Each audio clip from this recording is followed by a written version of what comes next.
Hello everyone, this is Red from Red's Third Dimension Gaming, and today I'm bringing you a review on SENRAN KAGURA ESTIVAL Versus. Okay, so this game is fan service to the freaking max, and is a continuation in the SENRAN KAGURA series. It is also a gamer's vacation for all the ultimate sexual gaming experience your needs require. Yes, the game is definitely not for children. And if you are a child, get out now because you are too young for this. SENRAN KAGURA is also making its first debut on the home console with SENRAN KAGURA ESTIVAL Versus. It is also for the PlayStation Vita, so keep that in mind too. In this hack and slash busty brawler, all of the series' previous shinobi vixens return for an all-new adventure. There are also some new females as well. A magical manifestation occurs and transports all of the titillating young ninjas into a parallel dimension. In this other world that resembles a fantasy beach island, the girls find themselves face to face with their previously departed loved ones. The world's mistresses challenge our sexy shinobis to a contest of strength and intellect. The winning school out of the 4 different rival schools will have the honor of laying their loved ones' souls to rest. In SENRAN KAGURA ESTIVAL Versus story mode, otherwise known as Kagura Millennium Festival, is not the most interesting or intellectually engaging, but it does a good job of entertaining its audience with sexual innuendos and over-sexualized characters, which is not a bad thing. I'm not a feminist. I actually like the gameplay part of the game better than the interactions between the characters because they were a little too silly. There'll be parts where sometimes the girls are grabbing at each other's boobs and then the other one's scared. It's a little silly. If you can get over these characters and the way they talk, then you may have a very enjoyable experience with its story. The gameplay mechanics for SENRAN KAGURA ESTIVAL Versus are fantastic. You'll be trained at the beginning through how to accomplish each and every move the game offers. Towards the end of your adventure, you should be able to take out any enemy in sight. On the other hand, accomplishing every mission with an A in this game will be tough, as the missions require you to take little to no damage, speed, and big combos for a well-earned A ranking. This is a game that is not for the weak or inexperienced, especially when you take your game online. As you play online, you'll find several game modes and fun ways to enjoy yourself. This is an all-new multiplayer mode. In this mode, I found lots of fun with panty runs and survival modes. The survival mode allows you another option to level up your character instead of only replaying story mode missions or playing through the whole story mode. The vast variety of gameplay options makes for an extremely satisfying experience. However, there are 2 problems I seem to be finding with the online. First, there are too many inexperienced players that leave for a less desirable experience. The other problem is way too often have either my teammates or I gotten disconnected on perfect connections. When a server cannot handle a party of 2 or more, it becomes agonizing and makes a player want to throw their controller. There were several times where I actually did. I just threw it down on my chair. I'm not the type of person who throws it at a TV or out the window, but I could see a lot of people doing that if you're on a really high level and then everything's gone. So they need to fix that. Of course, you can have up to 10 players on the PS4, but who cares when you get disconnected from the server for no reason whatsoever? They don't tell you, they just disconnect you when you have a perfect connection. It's not your fault, it's the game's. When you and your friends have perfect connection. Also on the PlayStation Vita, you can have up to 4 players in the online mode.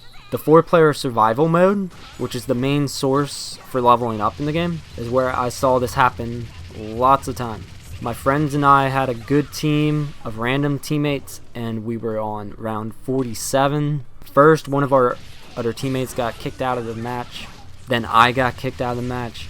This is completely unacceptable because they do let you continue from the last level you're at, but once you get to level 40 and you're like higher than that, you start back at level 40 as long as that party is open. So if your friend or you are the hosts and you're the ones that get kicked out, that means that whole game is gone once everyone's out of it, and you'll have to start over from round 1, which really sucks. And this happens so often when we were at level 40 something or higher. And why do I consider this unacceptable? Because The game was already out in Japan, so it's been tested over in Japan.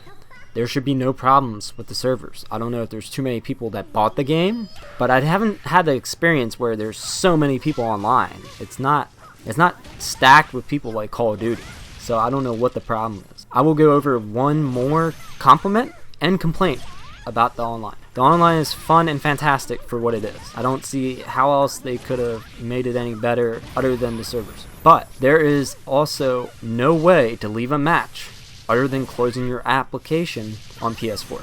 If you're stuck with players that absolutely do no good for your team and act like they haven't ever played a hack and slash game in their lives, you'll want out fast. There's a manual saving system where if you leave the application in a match, you'll lose all your points and experience that you gained, so you'll be forced to either endure the match or lose on purpose, which I've been losing on purpose rather than enduring. I just don't care. If my teammates are absolutely garbage and we're not doing anything, I'll just lose the match on purpose. There should be a way to quit out a match. I would rather, like, even if you could quit out of a match and lose some points than not have the option at all. The graphics in this game are titillating and fantastic. The character models and designs look good, but could use a nice facelift, and the developers should look at making the girls look more realistic. Just look at Dead or Alive Extreme 3 and see how Koei Tecmo has transformed its girls and made the realism so good. This is something that this franchise should do for its next entry. Make the girls look more realistic. Keep going with that path. Make your story mode. It's just like an add-on anyways. Most people are coming for the girls. They're not coming for the story mode, more or less. Finally, the mode with the most and underrated XXX features. All your hentai fantasies come true in the dressing room. The dressing room has so many different options to customize your character to your liking. You can also buy many bikinis, hats, and much more in the store once you get so far in the game. My viewers and I enjoyed this mode the most in the live streams because there is much more than meets the eye. While in the dressing room, a player can press square in order to touch, grab, slap, or pinch your character. If the character that you are dressing up likes being touched in certain spots, not all the girls do, then you may get the option to be kissed. After touching or performing a number of other options enough times, a character will then be able to hold out their hands if you slap their hands. So you have to have full heart. Once that heart's at full kinkiness, you can slap their hands and they will hold them out. Finally, you have to put your hands on hers and then aim the kiss right on or near her lips. And voila, you're able to kiss them. If you really want to be perverted and enjoy shake weights, quote, quote, then there is an even more stimulating mode where you can turn your PS4 controller sideways and shake it on top of the character's clothing. Once you shake it enough, you'll feel relieved because you have to shake it for a while. And the character's clothes will quickly be ripped off. And yes, it's censored, so don't think that it's not censored. It is. It's M for mature. If it had an adult rating, I think a lot of people would be even happier in my audience. You can also use the PlayStation camera for some extra fun time, but is not required. And finally, I'd love to see how many people would buy this game for PlayStation VR once that device comes out. That's if it's coming to it. I don't know. I know Dead or Alive Extreme 3 is going to have features for the PlayStation VR. Overall, this is the most stimulating and fun I've had with a hack and slash game in a long time. It has an okay story mode, fantastic gameplay, good mix of customization. The online needs some server stability updates, but other than that, it is fun. The extra hidden modes are nice little extras and provide for an extended amount of solo time in the game. I think where I have my score at defines this game perfectly. I give it a 7.5 out of 10.